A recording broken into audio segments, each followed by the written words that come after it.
the Old Testament. So we're looking at sacrificing the general experience of human nature, humankind, and then the notion of sacrifice in Israel. It is very important to note that the notion of sacrifice in Israel is not the same as the pagan meaning.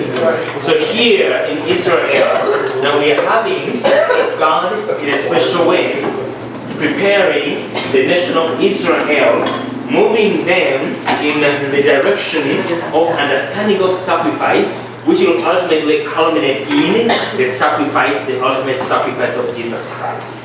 So this is all God's working, moving His chosen nation in the direction of the ultimate sacrifice Jesus offers on the cross.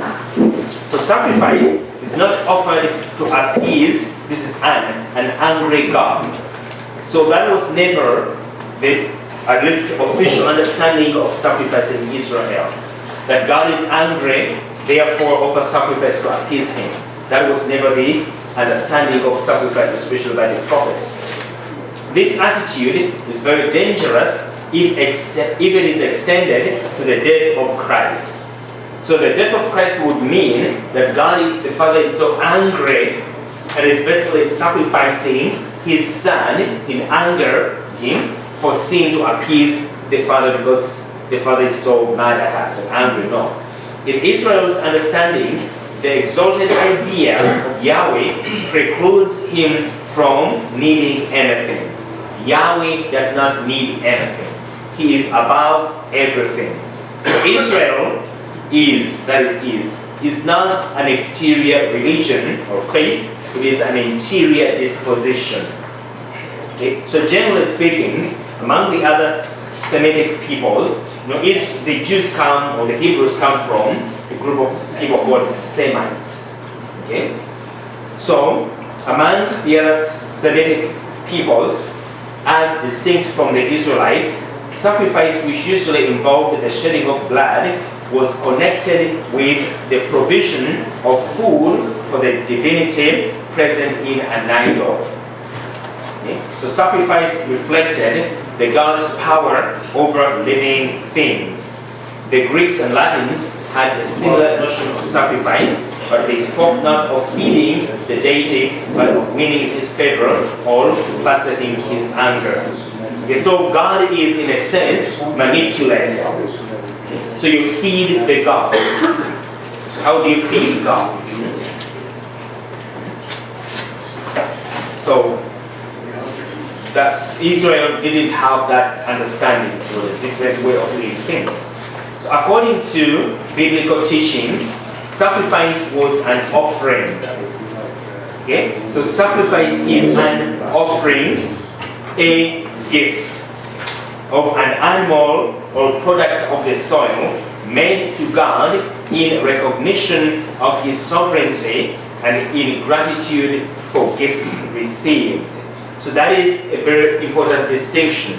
This is not feeding God or appeasing an angry God, but it is a God, rather a gift to recognize the sovereignty of God. God is sovereign. Okay? He is above all things. Everything belongs to Him. Okay? And in gratitude for the gifts received. That's why we say, blessed be God, acknowledging God as the source of all blessings. Okay? So this offering involved the total or partial destruction of the victim on an altar. Depending on the purpose of the sacrifice, as we're going to see, it involved or did not involve the shedding of blood. So some sacrifices were bloody, others were not. So in Israel, sacrifice is a symbolic act expressing the disposition of the suppliant. So by doing this, God, look at my heart. Well disposed, okay, for whatever you offer. It is a response of God. Okay? A response of God. Okay? The aims of sacrifice is gifted to God. This is the goal. Okay? Gifted to God Communion with God, removal of guilt. So watch that very attentively as we move on. The way Israel understood sacrifice, they offered it as a gift to God. What were they seeking? By offering that gift, they were seeking communion with God, union with God. So every sacrifice must be intended for that purpose. Union with God. As you know, the ultimate sacrifice offered for all humanity by Christ Jesus, what was its goal? Reconciliation with God. Okay? That is the goal of sacrifice. Okay? By this way, when you are united with God, it automatically means that sin is remitted. Guilt is taken away, washed away, is forgiven. So the goal of sacrifice is removal of guilt. We're going to look at different types of sacrifices now, okay? To basically clarify what we are explaining. Sacrifice as gift. There is the acknowledgement of God's sovereignty over creation. God is the creator. So when you offer like first fruits, you are acknowledging that God is the creator. If you put pocket change in the basket, you are not acknowledging that God is the creator. Okay? The idea of burning sacrifice, that is destruction, is to render the gift useless and thus irrevocable. That was the idea. When you burn it, then you can't take it back. So you have rendered it useless for profane use, for human use. You can't revoke it. It's burnt, it's done. So you have offered it. That was the sense, the idea. So this is the only way to give to God. A thing is burnt and therefore transferred to the heavenly realm. So that's how you can offer to God. It's now transferred there. It went up to heaven. I offered it to God. So when we give in this sense, we should not look back to see what we can gain from our sacrifice, because it's no longer ours. It is gone. You don't say, oh, but you know, my thing. Well, no, it's gone. It belongs to God. Okay? We should not pride about it, lest we receive our reward. It's gone. We've given it to God. Types of sacrifice. Here, the significance of this section, or types of sacrifices, is that, as you know, the Eucharist is a sacrifice. But there are so many nuances and basically connections, very many connections, brought together in the sacrifice of Jesus Christ, which come from the different type understanding of the different types of sacrifices in Israel. So if we don't understand the way Israel offered a sacrifice and the different types of sacrifices they offered, then there are so many things Jesus Christ is talking about in his sacrifice, in his ministry, which we wouldn't be able to comprehend. So the people Jesus taught, proclaimed to, preached to, had this understanding of what was going on in Israel. So when he hinted at certain things, they would just click and understand it right away, because they knew the history of sacrifice in Israel. But for us, if we don't trace it back there, we will see Eucharist. Jesus talks about living waters and human whatever, but we don't understand what is happening. Okay? Jesus is called the first fruits from the dead. What is first fruits? If you don't understand what the Hebrews celebrated as first fruits, you have no clue as what is meant in Scripture by Jesus Christ being the first fruits from the dead. Okay? So we need to go back, study these types of sacrifices in order to have a deeper understanding of the mystery of the Eucharist. Okay, so number one is sacrificing, is it different interpretations from different ethnicities, like the Hebrews, the Jews, the Romans? Yes, as we said before, the idea is that they're sacrificing to God, but the reason they're doing it is different. So what we see in Israel is different from the nations around Israel, different from the Greeks and Romans. Other nations like the Babylonians or whatever, they would think that they are feeding the gods. They can appease the gods. Okay? Also the Greeks and Romans. Basically, you can manipulate the gods to do what you want with a gift, with a sacrifice. Israel never had that. But that doesn't mean that there are people in Israel who had misunderstandings. They would have been there. But we're talking about the official understanding of the notion of sacrifice in Israel and how the prophets, okay, taught it, how the law of Moses looked at it. It's so different from the understanding of the other nations around them. And why? Because God was preparing them, these sacrifices, as types and images of the true sacrifice to come. Okay? Because he had chosen them as his people, okay, through whom he is going to bring about definitive salvation in Christ Jesus. Is that what they call the German Holocaust? The killing of the Jews? It was that? No, that's a different. Yes, a different. So we're going to look at the Hebrew understanding of Holocaust. That's our next. First, sacrifice, okay? Type of sacrifice. The Holocaust. Leviticus chapter 1. Okay? So you read those texts, they explain these sacrifices. So here, the victim is totally consumed. So basically, when we use the word Holocaust, we use it in a secondary sense. That basically, but it comes from that somebody is basically what Hitler did was to burn people, to incinerate them. So that was like a kind of Holocaust. But Hitler wasn't offering them to God. Okay, yes. So here the victim is totally consumed. It is a male victim. That is very significant. It's a male victim. Because ultimately, he is going to be the Son of God. Okay? So these are not accidents. So when you hear these people, militant feminists or whatever they are, who want but not only militant feminists now, it's the false gender neutrality, whatever they want to call it. All of us are becoming hermaphrodites. Okay? You can't say that someone is a man. Okay? You can't say we are gender neutral. That is stupid. We can't be neutral.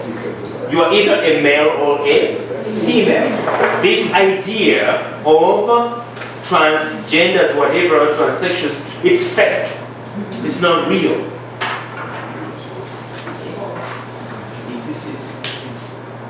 If someone thinks like that, they are sick, they need help. You have to be gender neutral. How can you be gender neutral? You can't. You are either a male or a female. Or you are nothing. But that nothingness doesn't exist. A part of our human culture is, number one is reproduction. A man and man can't produce, and woman and woman can't produce. You need a man and a woman. Yeah, it's just a confusion. Okay? So this is a male victim without blemish. You see? Without blemish meaning symbolizing no sin.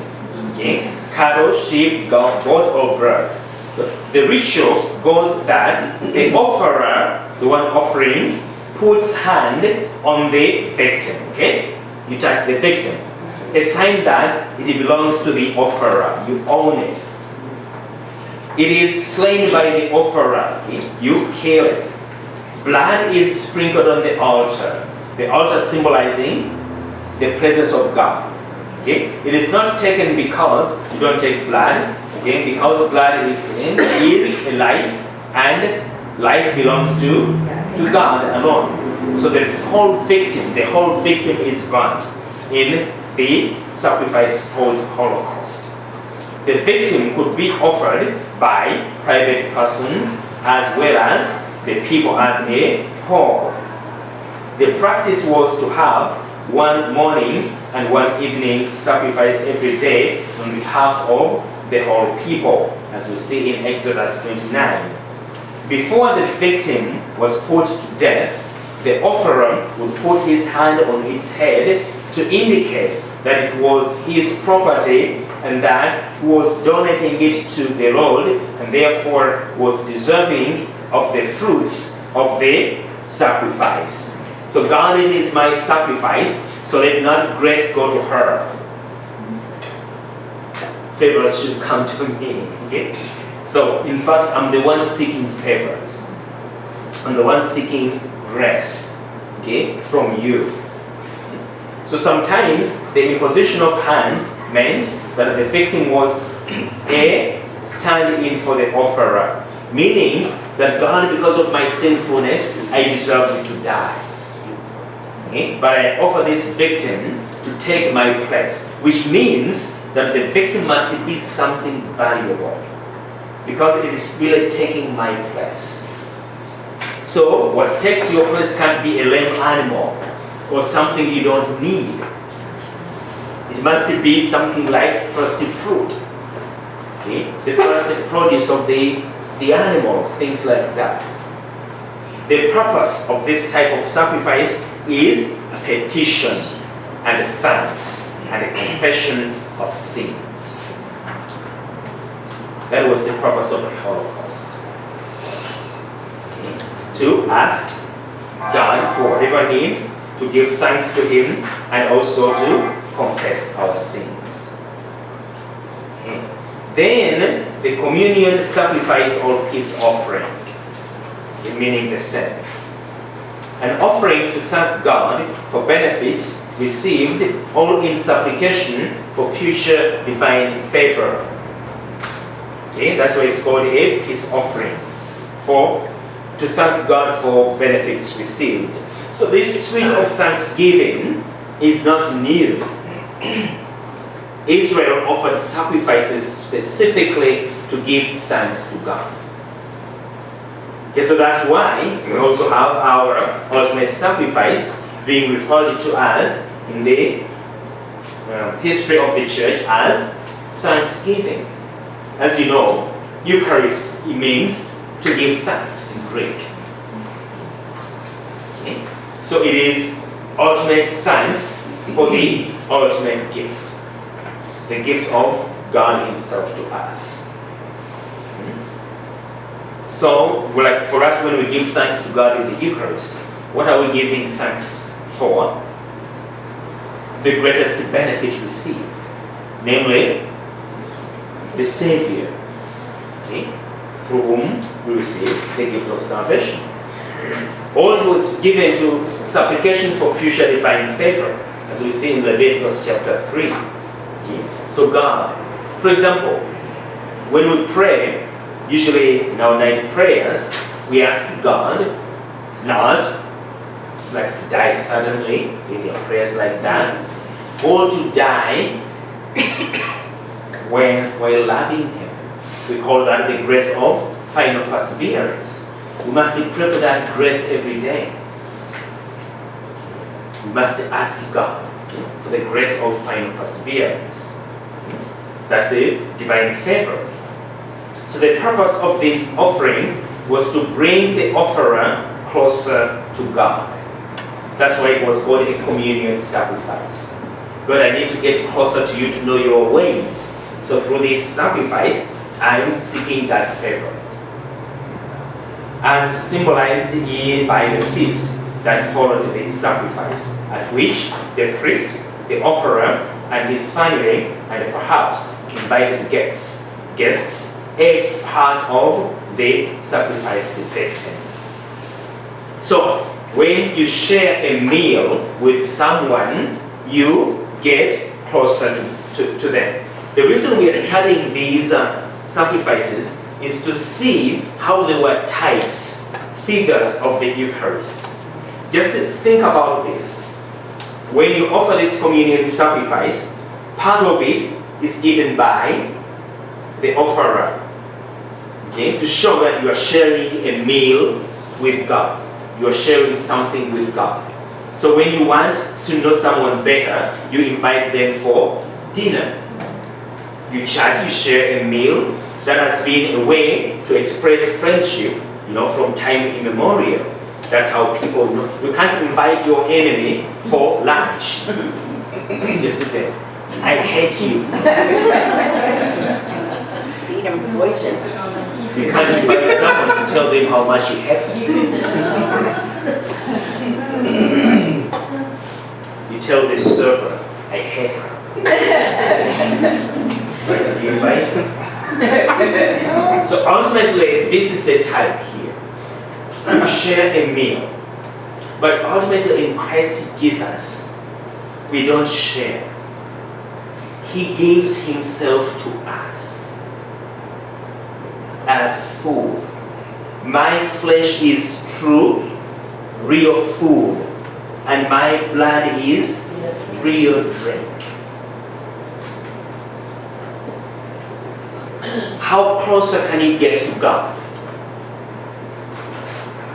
than basically partaking of Him, eating God? That is ultimate communion. Remember, we're talking about the communion sacrifice. This is ultimate communion. We partake of Him. He gives Himself to us. All this week, the church liturgy proclaims from John chapter 6, the so-called bread of life discourse, where Jesus explains the real meaning of the Eucharist, the bread of life. I am the bread of life. Tomorrow, Friday, we're going to hear, unless you eat the flesh of the Son of Man and drink His blood, you do not have life within you. Because He is life. When you partake of Him in faith, you are partaking life Himself, and you become like Him. That is ultimate communion sacrifice. And that's what we offer at Mass. So it comes from this understanding as a prefigurement of that. Okay? So the purpose of the offering was to bring the offerer closer to God, as symbolized by the feast that followed the sacrifice, at which the priest, the offerer, and his family, and perhaps invited guests ate part of the sacrifice effect. Okay? Those citations there, Leviticus 7, Deuteronomy 12, and so on and so forth. Okay? That's where we can see those communion sacrifices explained. There is a variety of these sacrifices. There is the sacrifice of praise. We have free will sacrifices. These are done out of devotion, Leviticus chapter 7. There are also votive offerings. This is to fulfill a vow. Okay, so Leviticus chapter 7 explains all that. But for our purposes, what we wanted to understand is the idea, the purpose of the sacrifice, communion. Okay, sacrifice. Then expiatory sacrifices or atonement. Very, very important. So this type of sacrifice came into special prominence in the post-exilic period, after the exile. The exile ended in 538 BC. Okay? It started 587 and ended around 538 BC. So after that, this is when this atonement sacrifice became very prominent. It was designed mainly to reconcile a sinner with God. That's why we call it atonement. There were two types of atonement offerings. The sin offering, Leviticus chapter 4, and the trespass offering, Leviticus chapter 5. Okay, so sin offering and trespass offering. We're going to explain what that is. The sin offering was apparently made in atonement for faults which had not encroached on one's neighbor's rights. So there are sins, that have a scandalous aspect, and sins which may not have the aspect of scandal, whatever. So there are sins that directly involve the other. So the sin offering was offered for sins or faults which had not encroached on one's neighbor's rights. Whereas the trespass offering was designed to make up for faults which involved justice to God and neighbor. So that was the distinction there. In these sacrifices, the victim was burned on the altar of holocausts. We are going to look at that altar of Holocaust when we started the tent and the temple. And the unused portion went to the priests. You know? See? Why is that? Why do we always have to feed those priests?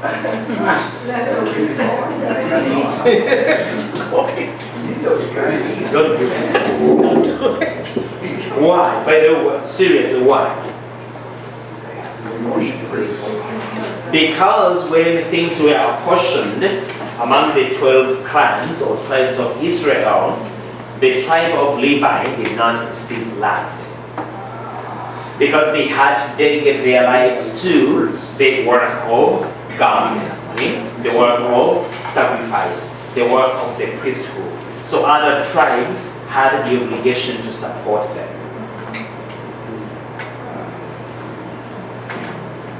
Okay? So that's when we talk about the temple treasury and the temple whatever. Okay? They did many other things in charity, but also to support the priests. But there were abuses too then, just as they are today. Okay, but that was the reason. So when the offering was being made to atone for the sin of the people, all of the high priest who represented the community, the unburnt part did not go to the priests. Okay? It had to be burned away from the sanctuary on some wasteland. So the victim varies with wealth and importance of suppliant. It can range from a bull for the high priest to flour for the poor. The ritual for the high priest and the people goes as follows. Blood is sprinkled on the veil of the Holy of Holies, blood poured on the altar of Holocaust. The fat is burned and remains. The remains are put on ash heap. If a ritual, so that is a very important thing for the high priest. Okay? Blood is sprinkled on the veil of the Holy of Holies. We are going to look at all these things, the veil. Okay? We are going to look at the tent and the temple. So it was a heavy cotton. So blood is sprinkled there, okay? Because it's for the high priest. And then the other blood is sprinkled on the altar of Holocaust. We're going to see that altar. Okay? But if a ritual is for an individual, there is no entry into the temple building. The remains are given to priests. Okay? So if the sacrifice is for the whole people and the high priest, the priest get nothing. So if the individuals, bring in their sacrifices, then the priest gets something.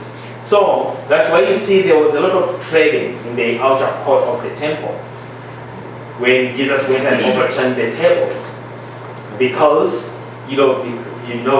that's how priests also survive in a sense. But then greed sometimes can take over. Then everything turns into a trade, no longer about sacrifice. Then the temple becomes a marketplace. So this offering, the atonement, atonement sacrifice, you're looking at its purpose.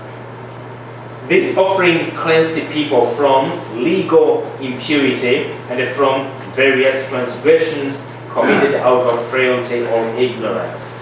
So legal impurity is different from moral impurity. Okay? Legal impurity was just legal externals. It had nothing to do with like interior sin or whatever, like washing of hands, doing whatever, touching a dead body. You become unclean. That's legal impurity. So you had to do some rituals to become legally pure. So it doesn't mean that you had sinned. But also there are for sin, transgressions committed out of frailty or ignorance, human weakness. There is a difference between human weakness, moral weakness, and malice. Okay? When someone is simply weak, they acknowledge that this is the truth I should be following, this is the good I should do, but I'm weak. It's different from simply a malicious person who just love evil for the sake of evil. That's why the church teaches that sin is sin, but sins committed out of malice are the gravest types of sins. Because malice is not simply human weakness, okay, moral weakness, or ignorance. It is pure love for evil. So malicious people simply love to do evil. That's why sins that are out of malice are the gravest kinds of sins, types of sins. Okay? So this type of sacrifice was offered for those transgressions, human weakness, ignorance. Sacrifices could not cancel our voluntary faults, the result of conscious malice. Okay? So an important element in these sacrifices was the rite of anointing the horns of the altar. This is the altar of sacrifice, with the victim's blood and sprinkling it on the curtain that separated the holy place from the Holy of Holies. We're going to look at the structure of the tent and the temple. So we'll look at the holy place, what was there, and the Holy of Holies, what was there. Okay? So that is kind of explaining that. So atonement offerings were made on the main feasts. They conformed to various rules depending on who the offerer was. But the main event each year in this connection was the Day of Atonement. So we are going to look at these important feasts, the Day of Atonement. Very significant in the history of Israel, in the liturgical calendar of Israel, the Day of Atonement. Yom Kippur, we are going to look at that later on. Offering of firstlings. The material is firstborn, first fruits. Okay, you see that? You see the connection there with the sacrifice of Jesus Christ. Who is Jesus Christ? The firstborn. Okay, the first fruits from the dead, rising from the dead. Okay? This is where we get this from. Offering of firstlings. The material is firstborn, first fruits. The human firstborn is redeemed by young animals.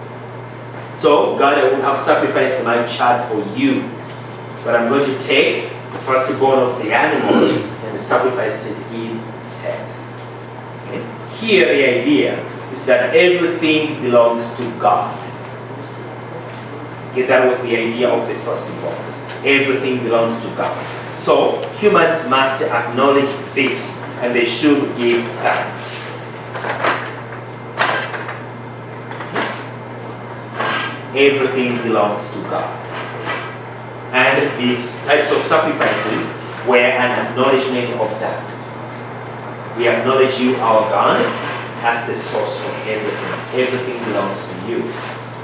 Okay? So that's why in some cultures, there was a good way of exemplifying this. Okay? The idea of kings. You know, here in the US, we hate kings. We don't like kings. Like the presidents. But like you might try to have a king. But from time immemorial, our kingdom is like 1,000 years old. So everything in the tribe belongs to the king. Everything. So when you go on a day when the king showed up on your village or town, so when you offer a gift to the king never says thank you. You say thank you to the king for accepting your gift. So when you offer the gift to the king, you prostrate yourself on the ground, okay? And thank the king for receiving your gift. Because everything belongs to the king. So for you to offer the king is an honor. What belongs to him? Anyway. Okay. So that was the idea. Okay? Everything belongs to him. You belong to him too. Okay? So humble yourself. So incense offering. This is done in building before the Holy of Holies. Okay? It is done in the morning and in the evening. So the incense offering basically is again something is burnt. Incense was precious then. Okay? It was something very precious. And it has a sweet smell. It's not like some of the incense we use in our churches. It's not a sweet smell. It makes you jump. It's supposed to be a sweet smell. Okay? Burning, rising up to God. And biblically, from the Old Testament or the book of Revelation, incense is a biblical symbol of the prayer of the church rising up to God. Because in essence, prayer is a sacrifice. Okay, that's the nature of prayer. Prayer is a sacrifice. Why? Because prayer is adoration. Prayer is thanksgiving. We have looked at sacrifices that are to adore, sacrifices that are to thank, sacrifices that are to petition. Okay? So prayer by nature is a sacrifice, which must rise up to God. So when you adore, when you give thanks, when you petition, when you repair, all that is sacrifice. So at Mass, we should use incense more often. Our prayers are rising up to God as a sweet smelling sacrifice we offer to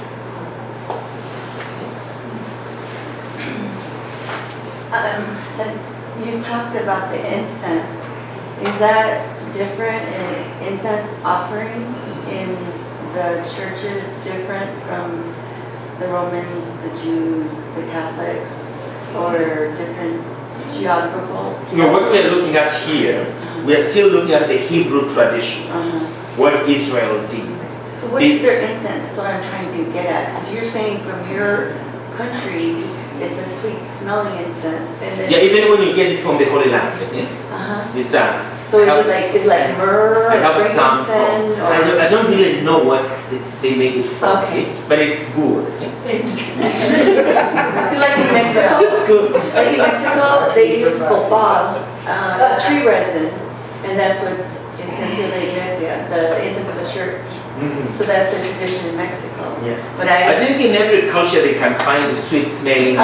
Yes. Yeah, but at home it's sap. You get it. It's sap. It's tree resin. Yes, and then you dry it. Yes. And it's very sweet. Yes. So that's why I was like, I assumed that the incense was the same everywhere. Again, I think it was from trees over there. Yes. Okay, yes. But they said, but it was very expensive. Yes. And very precious. That's So true. that's why when you offer it to God, you're actually offering something. So all of these offerings, okay, we have looked at the different offerings, the types of sacrifices, all of them involved some kind of action of a destructive nature. The animal was slain, its body burned or eaten, its blood poured out, the cereal and incense offerings were burned.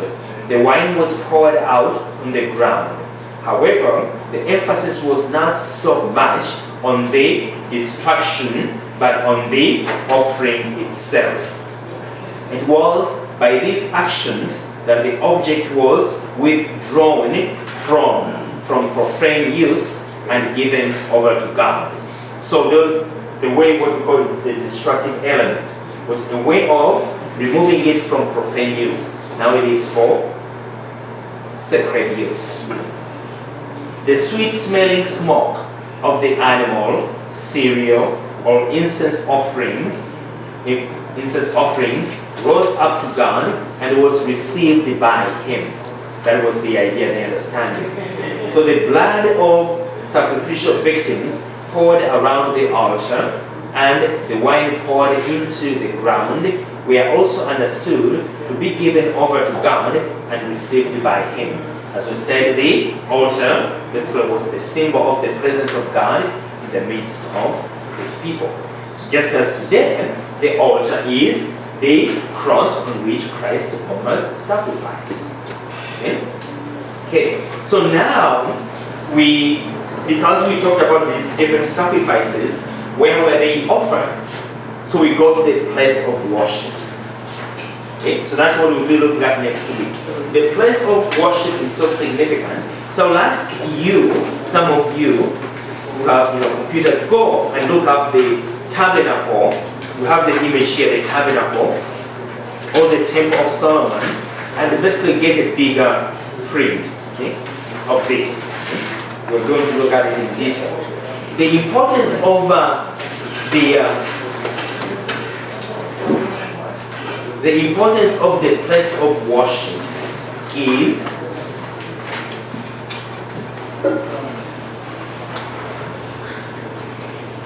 God is present in our midst.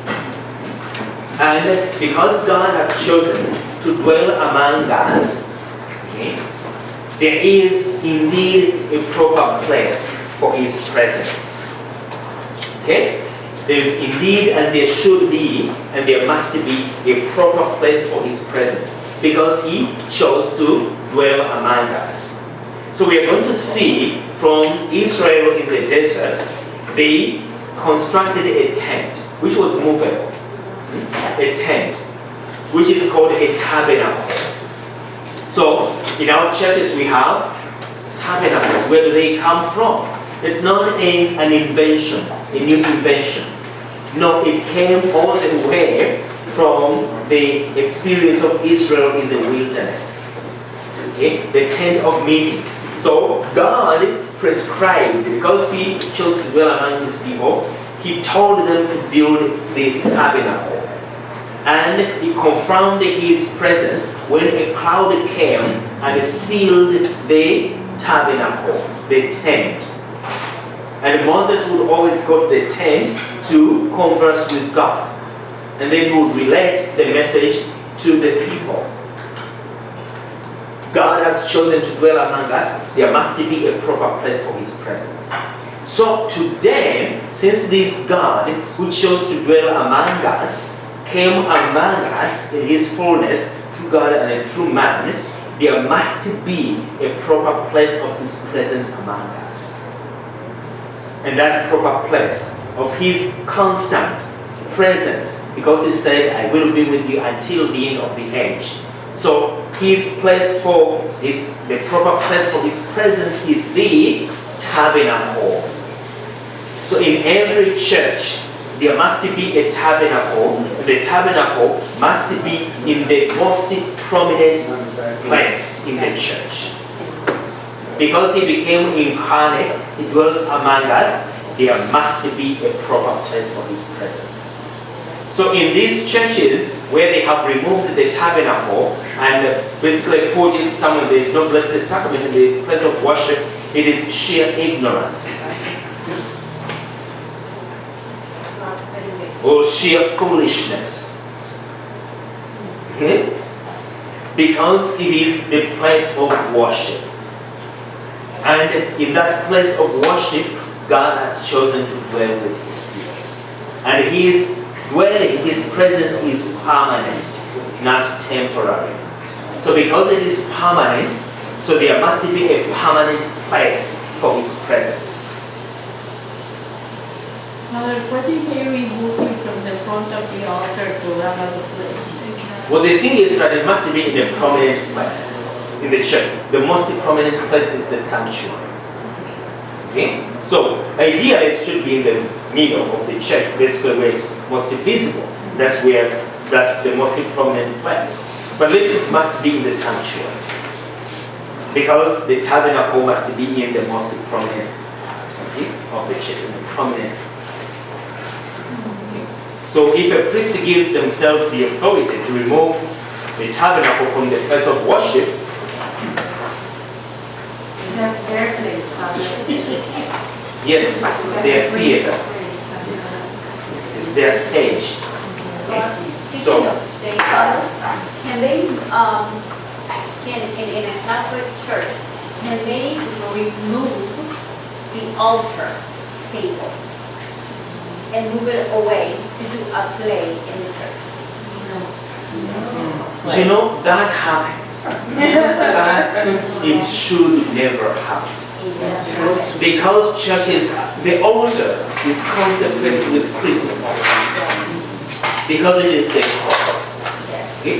Now, sometimes there's situations, where you have large numbers of people, and then you don't have enough space. But it must be always related to a teaching, not a play. Okay? So we have these. I don't care whether it's a passion play or whatever. We have these plays, during Advent or during Christmas time or whatever. They have no place in the place of worship. They should be elsewhere, within a hall or whatever.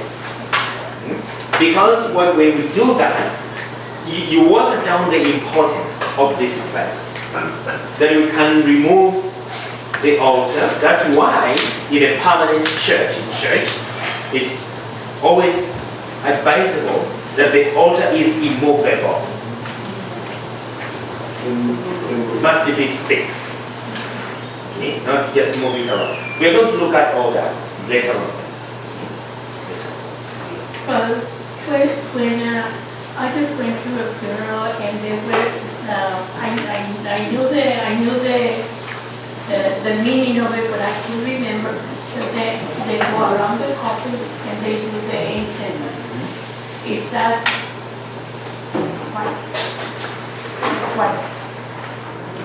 what's the meaning of it?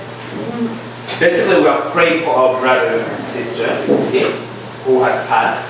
So the prayer of the church is rising up to God. So when you incense the coffin, okay, the body of baptized Christian, somebody who has died, what you're doing is this, that you have prayed together and you're praying together as the body of Jesus Christ. Okay?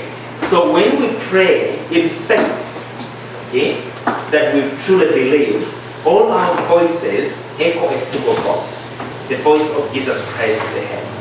So the instancing of the body, the prayer, incense going up to God, means that God, we have prayed in faith. And we believe that all our voices echo the voice of Jesus. And what is the prayer of Jesus? The prayer of Jesus is that our brother, sister be where he is at the right hand of God the Father. Okay? So that's the instance, the prayer of faith, the prayer of the church rising up to God, which prayer is actually the prayer of Jesus Christ. But again, sometimes during that time, you see people doing whatever they want. It's a mixture, but it's proper. Okay, glory be to the Father, and to the Son, and to the Holy Spirit, as it was in the beginning, is now, and ever shall be, world without end. Amen. Thanks for coming and have a good night.